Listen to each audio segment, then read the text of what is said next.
Venom the last dance মুভিতে আমরা সবাই নালকে দেখেছি, কিন্তু তোমাদের মধ্যে অনেকেই নালের অরিজিন জানো না। তো চলো নালের হিস্ট্রিকে চিরফার করা যাক, জানা যাক এই মালটা অ্যাকচুয়ালি কে। বাট গুলো লোক জানার আগে একটাই রিকোয়েস্ট, ভিডিওকে লাইক করো, বন্ধুদের মধ্যে শেয়ার করো, আর হ্যাঁ সাবস্ক্রাইব করতে একদমই ভুলো না। ওয়েল, যখন ব্রহ্মাণ্ডে কিছুই ছিল না তখন চারিদিকে ছিল শুধু অন্ধকার, আর তখন এই ব্রহ্মাণ্ডে রাজত্ব করতো নাল। কিন্তু হঠাৎ একদিন এই অন্ধকারের ভিতর থেকে হালকা আলো চিরতে চিরতে বেরাচ্ছিল, বলতেই পারো এই আলো নালের অন্ধকার সাম্রাজ্যকে শেষ করছিল। দেন এই আলো থেকে কিছু গডস, কিছু সেলেস্টিয়াল নালের অন্ধকার সাম্রাজ্যে এসে রাজত্ব শুরু করে, আর এই পুরো ইউনিভার্সের আলাদা আলাদা জায়গায় নতুন জীবের সৃষ্টি করে। বেসিক্যালি সেলেস্টিয়াস এই খালি ইউনিভার্সকে ভর্তি করতে চেয়েছিল, কিন্তু নাল এই অন্ধকার ইউনিভার্সকে ভালোবাসতো। ও চাইছিল না সেলেস্টিয়াস এই অন্ধকারে আলোর সৃষ্টি করুক। এই কারণে তখন নাল ওর অন্ধকার থেকে একটা পাওয়ারফুল নেক্রোসর্ড নির্মাণ করে, আর সামনে দাঁড়ানো একটা জায়ান্ট সেলেস্টিয়ালস এর গলা কেটে দেয়। এই প্রথমবার ছিল যখন নাল একটা সেলেস্টিয়ালস এর রক্ত খেয়েছিল। ইভেন নালের মধ্যে এই সব সেলেস্টিয়ালস কে হারানোর ক্ষমতা ছিল, আর এই জিনিসটা সব সেলেস্টিয়ালস আর গডসরা জানতো, আর এই কারণে সব সেলেস্টিয়ালস আর গডরা মিলে নালকে আরো গভীর অন্ধকারে ঠেলে দেয়। কিন্তু সেলেস্টিয়ালসরা জানতো না নালকে অন্ধকারে পাঠিয়ে ওকে আরো বেশি পাওয়ারফুল হওয়ার সুযোগ করে দিল, কারণ নাল যত বেশি অন্ধকারে থাকবে ততই পাওয়ারফুল হতে থাকবে, আর এই সুযোগে নাল নিজেকে পাওয়ারফুল করতে থাকে। ও ওর নেক্রোসর্ডকে আরো বেশি মজবুত,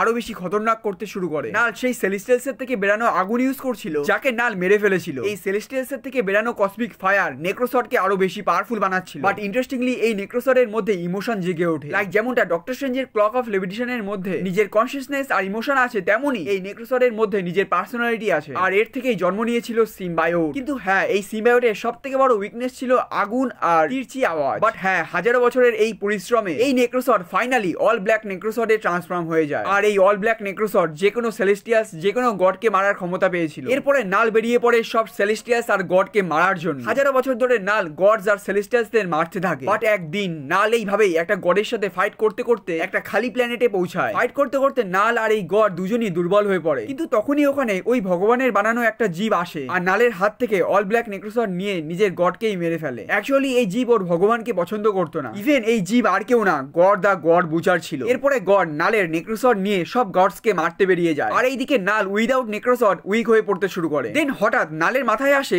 ও শ্যাডো পাওয়ার ইউজ করে ওই প্ল্যানেটে থাকা লিভিং বিংস কে ডার্ক পাওয়ার্স দিয়ে কন্ট্রোল করতে শুরু করবে, যাদেরকে নাল নাম দেয় সিম্বায়োট। এরপরে নাল ধীরে ধীরে সিম্বায়োট আর্মি ক্রিয়েট করে, আর হাজারো বছর ধরে আবার সেই গডস আর সেলেস্টিয়ালস কে মারতে শুরু করে। এরপরে শুধু বাকি ছিল আর্থ। অ্যাকচুয়ালি নাল ভাবতো এই পৃথিবীতে যেসব লিভিং বিংস আছে তারা খুবই দুর্বল আর কিছুই করতে পারবে না, আর যখন নাল ওর সিম্বায়োট আর্মি দিয়ে সব হিউম্যানদের মারতেই যাবে তখনই বিদ্যুৎ চমকায়, আর এন্ট্রি করে God of thunder Thor. Thor ওর থান্ডার পাওয়ার ইউজ করে সব সিম্বায়োটদের একবারে মেরে ফেলে, আর নাল কিছুই করতে পারে না, কারণ থরের এই থান্ডার পাওয়ারসে আগুনের মতন গরম আর তিরছি আওয়াজ ছিল, যেটা আমরা জানি সিম্বায়োটের সবথেকে বড় উইকনেস। আর যখন সিম্বায়োট আর্মি বুঝে গেল নাল ওদের জাস্ট ইউজ করছে, ওদেরকে কোনোভাবে রক্ষা করছে না, তখন সব সিম্বায়োট নালের এগেইনস্টে চলে যায় আর নালকে ক্লিন্টার প্ল্যানেটে আটকে দেয়। বেসিক্যালি এটা কোনো প্ল্যানেট ছিলই না, এটা সব সিম্বায়োট দিয়ে বানানো একটা জেল ছিল, আর এইভাবেই নাল হাজারো বছর ধরে এখনো ওখানেই বসে আছে। হ্যাঁ, যেমনটা আমরা ভেনাম দ্য লাস্ট মুভিতে দেখেছিলাম। ওয়েল গুরুলোক, এই হলো নালের comic origin story. So I think কি তোমরা এনজয় করেছো, আশা করি আমি তোমাদের বোঝাতে পেরেছি। কিন্তু হ্যাঁ, এর থেকে বেটার এক্সপ্লেনেশন যদি তোমাদের কাছে থাকে অবশ্যই আমাকে কমেন্টে জানিও, আর এরপরে কোন টপিকসে তোমরা ভিডিও দেখতে চাও অবশ্যই কমেন্টে বলো, আমি তোমাদের টেস্ট অনুযায়ী রেসিপি বানাবো।